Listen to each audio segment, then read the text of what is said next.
Hello, Alabama.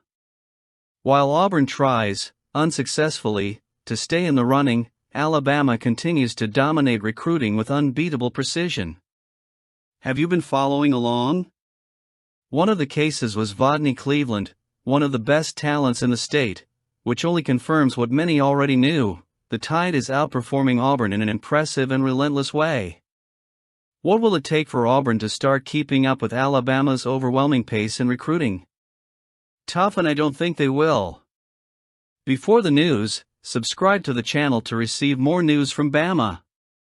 The Alabama Crimson Tide continues to dominate recruiting with surgical precision, showing the strength of its brand and Kalen DeBoer's ability to attract elite talent.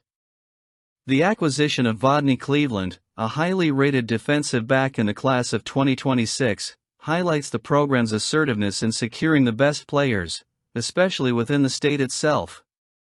Rodney Cleveland, a defensive force, is a real find for Alabama. This young prodigy from Parker High School in Birmingham had already been scouted by some of the biggest powers in college football.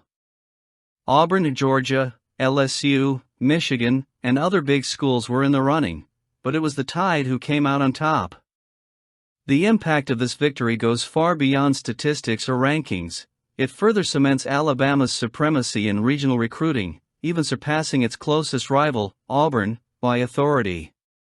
Cleveland's numbers are impressive: 38 total tackles, 6 tackles for loss of yards, and 5 sacks this season alone. But what really sets him apart is his mentality. In his words, he not only admires the technical development provided by the program, but also values how Alabama prepares its athletes for life off the field. This reflects DeBoer's philosophy, which has emphasized the holistic development of players since taking over. Cleveland's history with Alabama is not new. He attended A-Day when it happened, impressed at a camp in June, and attended several games at Bryant-Denny Stadium. That constant connection with the program was key in creating a solid foundation of trust, something that Auburn and other schools simply couldn't replicate. This commitment marks the third consecutive addition for the Tide in recent weeks, with Cleveland joining Cavani Henry and Marshall Pritchett. Additionally, he aligns with top 100 prospect Dorian Barney as one of the top prospects in the 2026 class. It's a testament to Alabama's strategic vision to recruit not only individual talent, but to build great talent at Bama. The impact of this commitment goes far beyond the field. It reaffirms the clear message that Alabama is still the preferred destination for top talent, especially in-state. While Auburn struggles to keep up, Alabama continues to expand its lead, cementing a dominance that appears unshakable under the leadership of Kalen DeBoer. This accomplishment is also a wake-up call for other programs looking to challenge the Tide's supremacy. Rodney Cleveland is yet another example of how this program is built for long-term success, both on and off the field.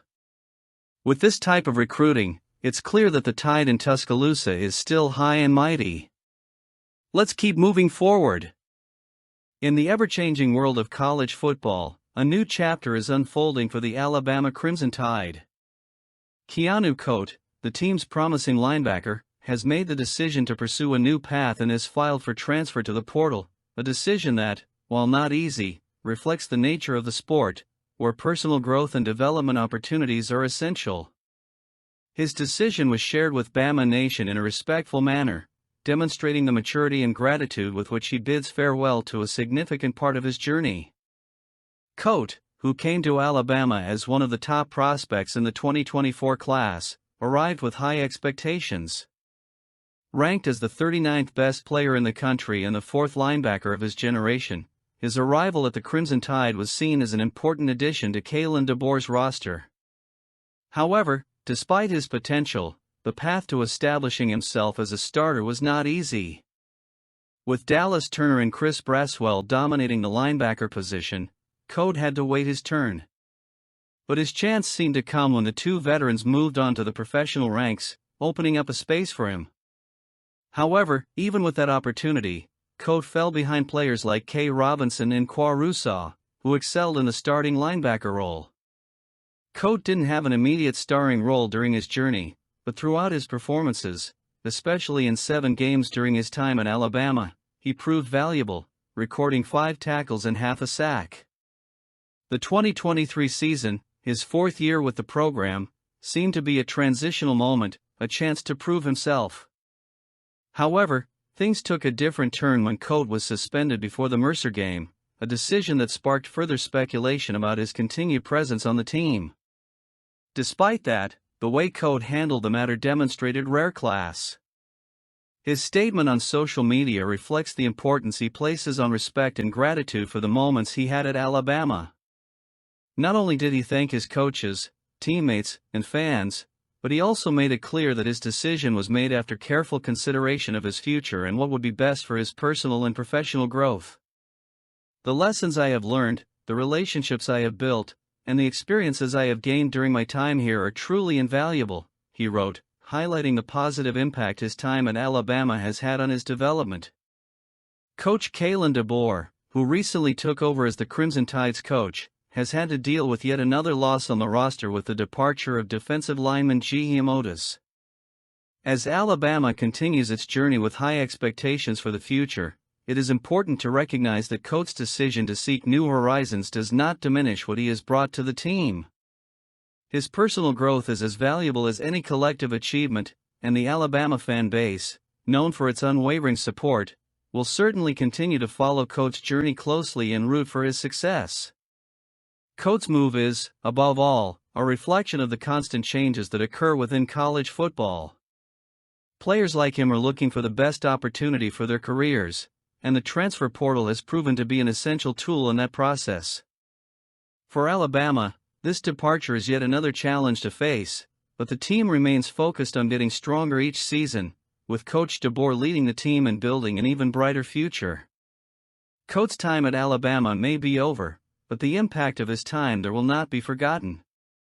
As he himself said, the wisdom, knowledge, and values acquired will remain with him, and that is what, at the end of the day, the university provides its athletes, more than just football, a human growth that accompanies them throughout their lives.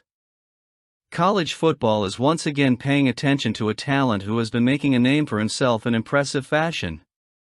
Alabama wide receiver Ryan Williams has been named a semi-finalist for the Biletnikoff Award, one of the most prestigious individual honors any receiver can receive in college football. With this nomination, Williams joins a list of only 11 athletes who are on the cusp of earning the award, which recognizes the nation's top pass catcher. This is a recognition not only of his talent, but also of the hard work and dedication he has shown on the field, putting Alabama in the spotlight once again. On a team historically filled with offensive stars, including Biletnikoff winners Amari Cooper, Jerry Jeudy, and Devonta Smith, Williams is following in the footsteps of these college football icons. His rookie season at Alabama has been a true explosion of talent, placing him among the best in the SEC and the country. Over the course of the season, he leads the Crimson Tide with 40 receptions, 767 yards and 8 touchdowns, numbers that place him in a prominent position among the best wide receivers in the conference and in college football as a whole. Williams also stands out in other important statistics. He is tied for the top of the SEC and is 15th in the nation in receiving touchdowns, showing a remarkable ability to find the end zone. His average of 19.2 yards per reception is impressive, reflecting his explosive potential and his ability to turn every reception into a big play.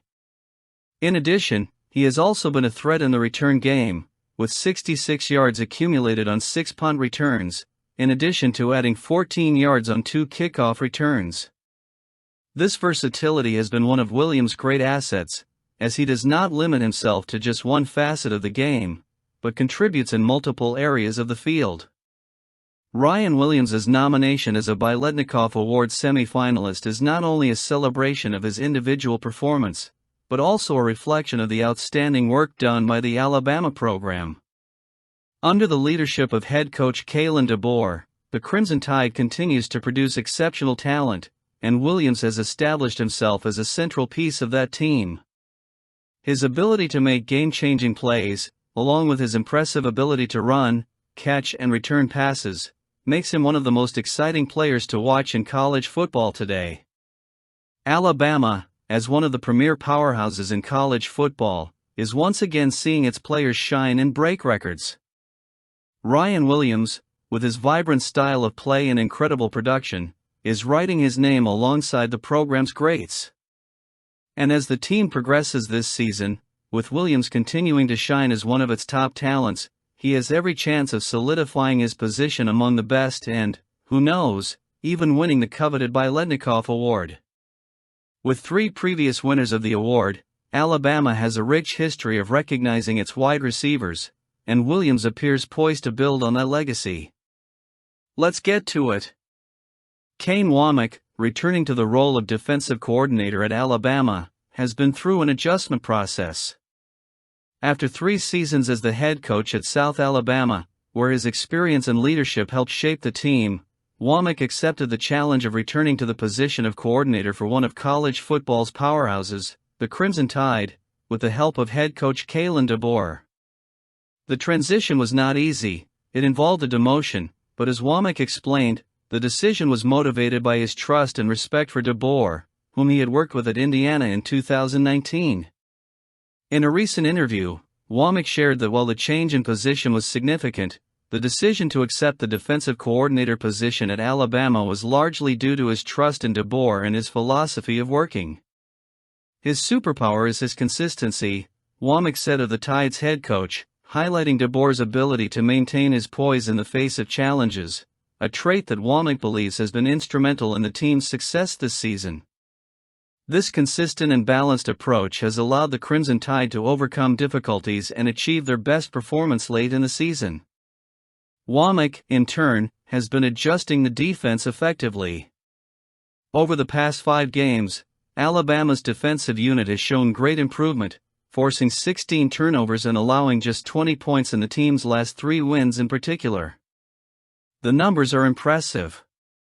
Allowing an average of just 16.9 points per game, Alabama's defense ranks 10th in the country, and it also stands out for its performance against the pass and the run, holding opponents to under 200 yards per game in the passing game and under 133 rushing yards, which ranks as one of the most solid defenses in college football. Additionally, the third down conversion efficiency of opponents, 31.51%, is also among the best in the nation, reflecting Wink's ability to prepare his defense for critical moments in the game. Wink spoke about his experience throughout the season, saying that as the games went on, he felt like he was shaking off the rust from his return to the coordinator role. He acknowledges that, as with any adjustment process, there is a constant learning curve. I really enjoyed the nuances and the little details in the coordination and the adjustments at halftime, he explained, highlighting how in-game adjustments have become a fundamental part of his style of work. Alabama's defense has become increasingly strong, especially when it comes to adjusting strategy during matchups, being aggressive enough to create turnovers and get off the field quickly on third downs. DeBoer, who has closely followed Wink's development, has also noted the steady improvement in the defensive coordinator's work. For DeBoer, the secret to Wink's success has been his ability to adapt to the team's characteristics and players' strengths. He did that at Indiana, and he's done it again here. He can adjust throughout the season and even during the game, DeBoer said. The evolution of Alabama's defense, according to the head coach, is a direct reflection of the collaborative work of the entire coaching staff, with Wink leading the way with his experience and ability to adapt to the circumstances. Wink's adaptive work has not only revitalized the defense, but it has also brought the Crimson Tide's defensive unit back to its best, something the team, under DeBoer's guidance, hopes to maintain as it prepares for what's to come. What do you think? Your thoughts are important to everyone at Bama.